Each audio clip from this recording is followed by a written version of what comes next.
حضور درس نظامی کے اندر جو عموماً کتب پڑھائی جاتی ہیں زیادہ تر کتابیں عربی زبان کے اندر ہوتی ہیں، بلکہ درس نظامی کی جو ابتدا ہوتی ہے شروع سے ہی عربی زبان سکھانا شروع کر دی جاتی ہے، لیکن اس کے باوجود اس پر عبور حاصل نہیں ہو پاتا، تو عربی زبان کے اندر عبور حاصل ہو جائے اس کی کیا صورت ہو سکتی ہے؟ بسم اللہ الرحمن الرحیم۔ عربی زبان کا آنا جو ہے وہ ایک درس نظامی کے عالم کے لیے تو نہایت ہی ضروری ہے۔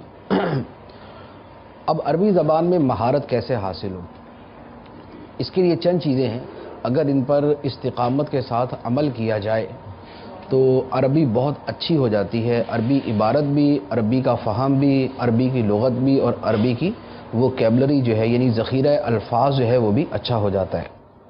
اس میں دو چیزیں ہیں، ایک وہ طریقہ ہے کہ جس کا تعلق ہماری درسی کتابوں کے ساتھ ہی ہے یا درس نظامی کے ساتھ، دوسرا وہ ہے جو درس نظامی سے ہٹ کر ہے۔ درس نظامی کے اعتبار سے میں عرض کروں گا کہ سب سے پہلی بات تو یہ ہے کہ اپنی کتابوں سے اردو شروحات کو بالکل خارج کر دیں۔ کسی بھی کتاب کی کوئی بھی اردو شرح ہرگز نہ پڑھیں، آپ کو سمجھ آئے یا نہ آئے، بہر صورت آپ صرف عربی ہی پڑھیں۔ ہوتا یہ ہے کہ ہم جب کوئی کتاب شروع میں پڑھتے ہیں، جیسے نور الایضاح پڑھی یا قدوری پڑھتے ہیں، اب قدوری کا جب حاشیہ پڑھنا شروع کرتے ہیں تو ہمیں سمجھ نہیں آتی، اب ہمیں ایک دو دن جب سمجھ نہیں آتی تو اب ہم پریشان ہوتے ہیں کہ اب سمجھ تو آ نہیں رہی، کیا کریں؟ اب مشورہ کرتے ہیں تو مشورے والے خود چونکہ اردو شرح استعمال کر رہے ہوتے ہیں، لہذا وہ اردو شرح کا مشورہ دے دیتے ہیں۔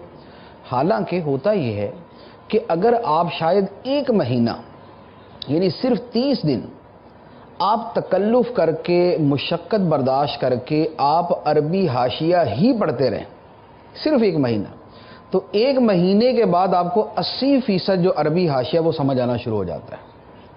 یعنی یہ صرف شروع کا ایک مہینہ ہوتا ہے، اصل میں ہم اس ایک مہینے میں جو ناکام ہوتے ہیں اس کے بعد پھر ہم پورا درس نظامی بھی اسی طرح گزار دیتے ہیں اور اس کے بعد پوری زندگی بھی اسی طرح گزار دیتے ہیں۔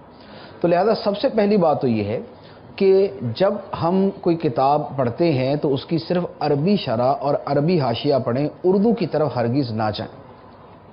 دوسرے نمبر پر یہ ہے کہ جو ہم لغت استعمال کرتے ہیں، جیسے مثال کے طور پہ ہم منجد استعمال کرتے ہیں، موسٹلی طلباء جو ہے وہ منجد استعمال کرتے ہیں۔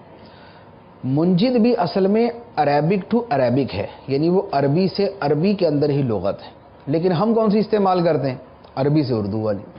جب ہم پہلے دن درس نظامی میں داخلے کے ساتھ ہی لغت جو استعمال کرتے ہیں وہ عربی سے اردو والی استعمال کرتے ہیں، وہیں سے ہماری کمزوری شروع ہو جاتی ہے۔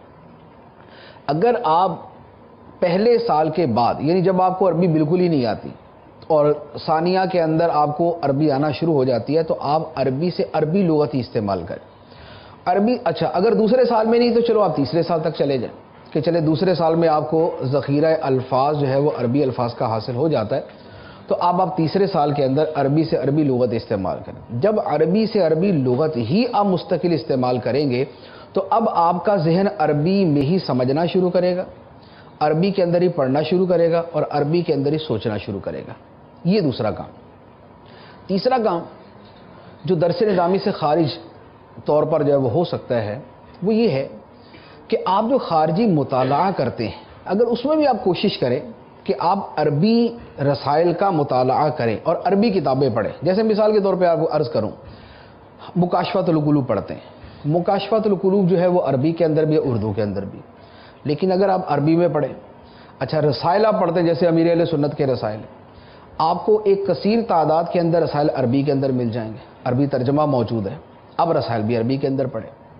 تو اگر اپنا خارجی مطالعہ بھی ذرا اس کا زیادہ تر حصہ آپ عربی کے اندر ٹرانسفر کر دیں کہ عربی میں مطالعہ کریں، تو یہ آہستہ آہستہ جو ہے یہ آپ کو یعنی آپ کے عربی زبان سمجھنے کے اندر آپ کے لیے بہت زیادہ معاون ہوگی۔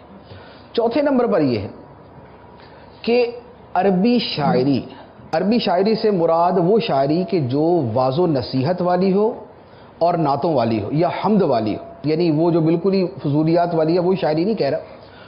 اب مثال کے طور پہ جیسے قصیدہ بردہ شریف یا امام بوصیری رحمۃ اللہ علیہ کے اور بہت سارے قصائد ہیں، آپ کا صرف قصیدہ بردہ نہیں ہے، آپ کے اور بھی بہت سارے قصیدہ حمزیہ بھی آپ کا بڑا خوبصورت قصیدہ ہے، اور اس کے علاوہ بھی اور قصائدہ، پورا دیوان چھپا ہوا، دیوان بوسیری کے نام سے پورا دیوان ہے، اس کا بھی اردو ترجمہ موجود ہے، لیکن اس میں عربی بھی موجود ہے، تو آپ عربی پڑھیں۔ اچھا، اسی طرح وعظ و نصیحت کے جو اشعار ہیں وہ بڑے خوبصورت ملتے ہیں، جیسے علامہ ابن جوزی علیہ رحمہ کی کتابوں میں جہاں پر اشعار آتے ہیں وعظ و نصیحت کے، عربی اشعار ہیں، اور آپ ان کو پڑھیں تو آپ کا یعنی آپ یوں کہیں کہ آپ کا دل روشن ہو جائے، اتنے خوبصورت عربی اشعار ہوتے ہیں۔ مکاشفۃ القلوب کے اندر عربی اشعار ہیں، اور بہت سارے بزرگوں کے دیوان جو ہے وہ عربی زبان کے اندر آپ کو مل جائیں گے۔ تو کہنے کا مقصد یہ ہے کہ آپ شاعری کے اندر بھی جو نعتیہ، حمدیہ اور منقبت والی اور وعظ و نصیحت والی ہے وہ عربی شاعری پڑھیں۔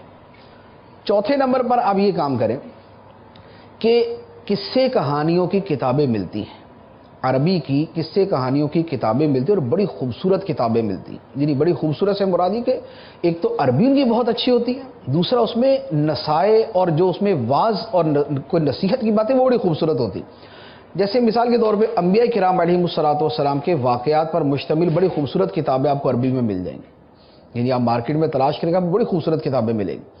اولیاء کرام کے احوال اور حکایات پر آپ کو بڑی اچھی کتابیں مل جائیں۔ اچھا، اور نہیں ہے تو آپ کے لیے بہت آسان میں عرض کروں، خصائص کبریٰ جو ہے وہ عربی کے اندر ملتی، معجزات پر مشتمل ہے۔ اب آپ معجزات بھی پڑھیں گے، دلچسپی بھی ہے، محبت بھی ہے، عربی بھی ہے۔ حجت اللہ علی العالمین مل جائے گی۔ آپ کرامات پہ پڑھنا چاہیں تو عربی کے اندر ہی آپ کو کرامات بھی ملے گی، جامع کرامات اولیاء علامہ نبہانی رحمۃ اللہ علیہ کی۔ تو یوں عربی کتابوں کو پڑھنا ہی اپنا اگر آپ تھوڑا سا معمول بنا لیں تو آپ کی عربی بہت امپروو ہو جائے گی۔ اچھا، پھر ایک اور چیز ہوتی ہے کہ عربی الفاظ جو ہیں تھوڑی سی ان کی یعنی یوں کہہ لیں کہ ان کا جو بیک گراؤنڈ ہے اور ان کی تھوڑی سی جو مشتقات ہیں ان کے یا مادہ اشتقاق ہے اس کی تھوڑی سی تحقیق کریں۔ جیسے مثال کے طور پہ آپ قرآن پاک کی جب کوئی تفسیر پڑھیں گے اس میں بھی بڑی خوبصورتی کے ساتھ اس کو بیان کیا جاتا ہے، جیسے لفظ ہلال ہے، لفظ ہلال کو ہلال کیوں کہا جاتا ہے؟ تو اب ہلال کا مطلب ہوتا ہے آوازیں بلند کرنا، اور ہلال کہتے ہیں پہلی رات کے چاند کو۔ جب پہلی رات کا چاند نظر آتا ہے تو لوگ آوازیں بلند کرتے ہیں، چاند نظر آ گیا، چاند نظر آ گیا، چاند نظر آ گیا۔ تو یہ لوگوں کی جو آوازیں بلند کرنا ہے اس کی وجہ سے اس کو ہلال کہا جاتا ہے۔ شراب کو عربی میں خمر کہا جاتا ہے۔ خمر کیوں کہتے ہیں؟ یہ عقل کو ڈھانپ دیتی ہے، سکر اور نشہ پیدا کرتی ہے۔ اس طرح الفاظ کے حوالے سے یعنی بڑی خوبصورت بڑی پیاری تحقیقات ہوتی۔ اگر آپ یہ تھوڑا سا اپنی جو کتابوں کی شروحات دیکھیں نا، یعنی عربی لغت کے اعتبار سے شرح میں جو ہمارا طریقہ کیا ہوتا ہے، ہم جب کوئی شرح پڑھتے ہیں نا، جیسے مثال کے طور پہ شرح تہذیب کی بھی اگر کوئی آپ حاشیہ پڑھیں گے، اس میں جو عبارت کو حل کرنے کے لیے اور عبارت کی تفہیم و تسہیل کے لیے جو کچھ بیان ہوگا نا وہ تو ہم پڑھ لیں گے، اور اگر کسی لفظ کی لغت کے اعتبار سے انہوں نے کلام کیا ہوگا نا اس کو چھوڑ دیں گے، تو یہ تو ہمارے لیے ہے ہی نہیں۔ حالانکہ وہ جو تھوڑا تھوڑا کر کے آپ حاصل کریں گے نا، کہ قدوری کا کوئی لفظ ہے، کوئی شرح تہذیب کا لفظ ہے، کوئی نور الانوار کا لفظ ہے، کوئی اور ہدایہ کا کوئی لفظ ہے، ان الفاظ پر جب آپ یوں غور کرتے رہیں گے اور ان کا مطالعہ کریں گے تو ہر دن کے اندر آپ 4-5 الفاظ اس طرح پڑھتے رہیں گے، اور ایک مہینے کے اندر جو ہے وہ آپ 150 الفاظ اس طرح پڑھ لیں گے، اور یوں آپ جب مسلسل پڑھتے رہیں گے تو حل لغات اور لغت کی جو کنہ اور اس کی حقیقت اور جو اس کا مادہ اشتقاق ہے اور جو اس میں اور خوبیاں ہوتی ہیں یہ آپ کی عادت میں شامل ہو جائیں گی۔ اس سے جتنی عربی مضبوط ہوتی ہے شاید کسی اور چیز سے نہیں ہوتی۔ اچھا، ایک اور کام ہے، چھٹا کام میں عرض کروں، عربی زبان کی فصاحت و بلاغت پر اور عربی زبان کی خوبیوں پر بڑی خوبصورت کتابیں کہ عربی زبان میں کتنی فصاحت و بلاغت ہے اور اس میں کتنی بلندی ہے۔ جیسے مثال کے طور پہ اعلیٰ حضرت علیہ رحمہ کے خلیفہ ہیں سید سلیمان اشرف بہاری رحمۃ اللہ علیہ، ان کی ایک کتاب ہے المبین۔ وہ المبین جو ہے وہ عربی زبان کے جو کمالات ہیں اور جو اس کی خوبصورتیاں ہیں یہ اس کے اوپر کتاب ہے، اور اس طرح کی اور بھی کتابیں ملیں گی، بلاغت کی اور بھی کتابیں ملیں گی۔ اب وہ کتابیں اگر آپ پڑھیں تو ایک تو عربی سے دلچسپی بڑھتی، دوسرا عربی کی خوبیاں پتہ چلتی، تیسرا اس کی وہ چیزیں سامنے آتی ہیں کہ جب ان کو پڑھ کے آدمی عربی پڑھتا ہے تو پھر اس کو وہ نظر آتی ہے ان کے اندر کہ یہ جو بیان انہوں نے کیا تھا یہ واقعی الفاظ کے اندر ہمیں نظر بھی آتا ہے۔ اچھا، پھر اسی طرح جو قصے کہانیوں کو میں نے کتابیں عرض کی ہیں، اس طرح کے مجموعے بڑے خوبصورت بڑی تعداد میں چھپے ہوئے. جیسے ایک زمانے میں ہمارے درس نظامی کے نصاب میں کتاب ہوتی تھی القلیوبی، اب نہیں ہے یا شاید شامل ہوئی تھی پھر نکل گئی. تو اب اس میں کیا تھا، اس میں بڑی پیاری حکایتیں اور اس میں یعنی نماز میں خشوع و خضوع اور عفو درگزر اور اس طرح کی حکایات تھیں. یعنی آپ یہ دیکھ لیں کہ اردو میں تو اکثر و بیشتر کتابیں ہیں ہی وہ جو عربی سے آئی ہیں. آپ اگر تنبیہ الغافلین ہی پڑھتے ہیں تو اصل کیا ہے؟ عربی ہے. تنبیہ المغترین پڑھتے ہیں اصل کیا ہے؟ عربی ہے. مکاشفۃ القلوب پڑھتے ہیں اصل کیا ہے؟ عربی ہے. منہاج العابدین پڑھتے ہیں اصل کیا ہے؟ عربی ہے. احیاء العلوم پڑھتے ہیں اصل کیا ہے؟ عربی. تو گویا ہر کتاب میں اس کی عربی کتاب موجود ہوتی ہے. تو اب اردو کتابیں تو لکھی گئی تھی ان لوگوں کے لیے کہ جن کو عربی اصلاً نہیں آتی، جو درس نظامی کے علاوہ لوگ ہیں ان کے لیے اردو کتابیں لکھی گئی تھی. لیکن ہوا یہ کہ وہ تو پڑھتے ہی نہیں، اور جنہوں نے عربی پڑھنی تھی وہ اردو پہ آ گئے. اب جب اردو پہ آ گئے تو اب استعداد کمزور ہو گئی. پھر اس کے بعد کہتے ہیں کہ ہماری جو ہے نا وہ عربی سے ہی نہیں ہوتی. حالانکہ 7-8 سال آپ درس نظامی کرتے ہیں اور 7-8 سال آپ عربی پڑھتے، تو یہ کیسی جو ہے نا وہ صلاحیت یا کیسی استعداد ہے کہ 8 سال پڑھنے کے بعد بھی آپ کو عربی زبان نہ ہے. تو یہ آتی اس لیے نہیں ہے کہ عربی کو ہم اپنا اوڑھنا بچھونا نہیں بناتے. اگر اس کو اوڑھنا بچھونا بنا لے، ہمارا پڑھنا، ہمارا سننا، ہمارا دیکھنا، ہمارا تحقیق کرنا، ہمارا مطالعہ کرنا، ہمارا شاعری پڑھنا، یہ ساری چیزیں اگر عربی زبان میں چلی جائیں تو یہ خود بخود جو ہے نا وہ ہماری عربی بہتر سے بہتر ہوتی رہے گی. حتیٰ کہ یہ ہدایت بخشش کی عربی موجود ہے، ہدایت بخشش کی عربی موجود ہے. اس کی کثیر نعتیں ہیں جن کا عربی کے اندر ترجمہ ہے. اسی طرح یہ جو ہے یہ سلام رضا ہے، یہ عربی کے اندر موجود ہے. اعلیٰ حضرت کی اپنی عربی شاعری موجود ہے. اچھا، پھر اردو سے آپ عربی بنانے کی خود کوشش کریں.